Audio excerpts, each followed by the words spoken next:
So what is up guys, panibagong vlog ulit. So may bad news tayo guys. Actually kahit di ko nasabihin, alam niyo na yung nangyari, lalo na sa mga San Carlinians ko guys. So nakakalungkot isipin na nasunog yung old market ng San Carlos City.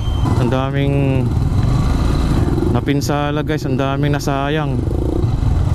So yun, tingnan natin yung sitwasyon kung sinara ba nila yung kalsado o hindi.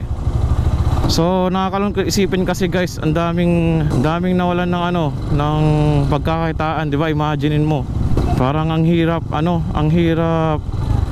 isipin na back to zero ka, tapos nagpundar ka ng sa negosyo, nagpuhunan ka, di ba? So grabe, nakakalungkot isipin talaga guys.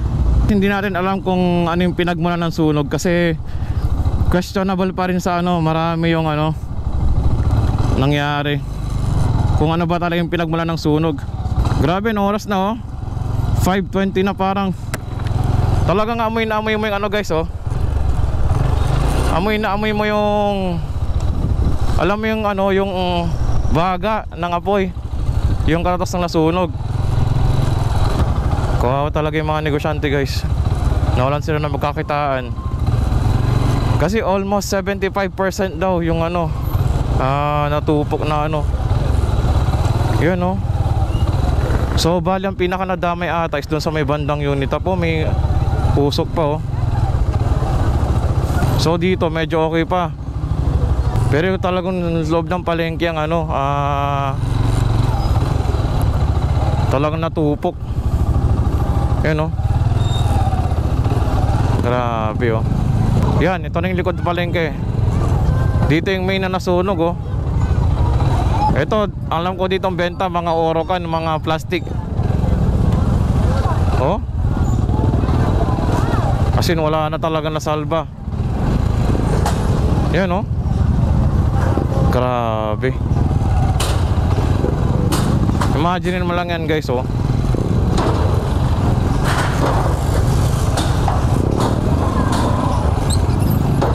Tupok, grabe. Tapos yung nakuhanan ko ng video doon sa gilid, as in tupok na tupok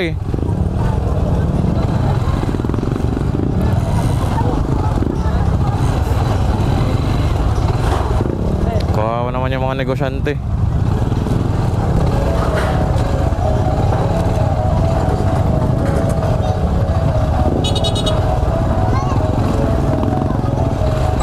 Bro, Pinas, Poland, dami may goyo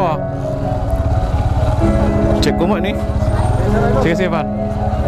Yun yung mga nasalba nilang bigas guys may mga nasalba pa sila sa mga nagbebenta ng bigas.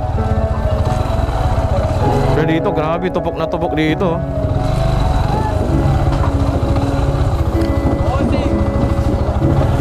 Ito, ang dami pa na buti may mga nasalba pang mga bigas.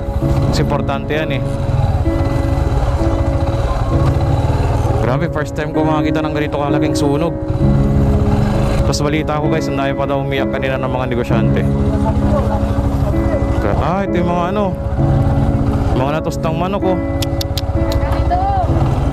sayang. So yung mga nasunugan guys, kanya-kanya sila ng agot ng gamit. Yan, halos natosta lahat. Grabe, nakakayak. Grabe. Sana maging maayos lahat. Sana madali makabangon ng mga taga San Carlinians. Alam ko tatapang tayo. Laban lang sa buhay guys. Dito nga tatapusin aking vlog.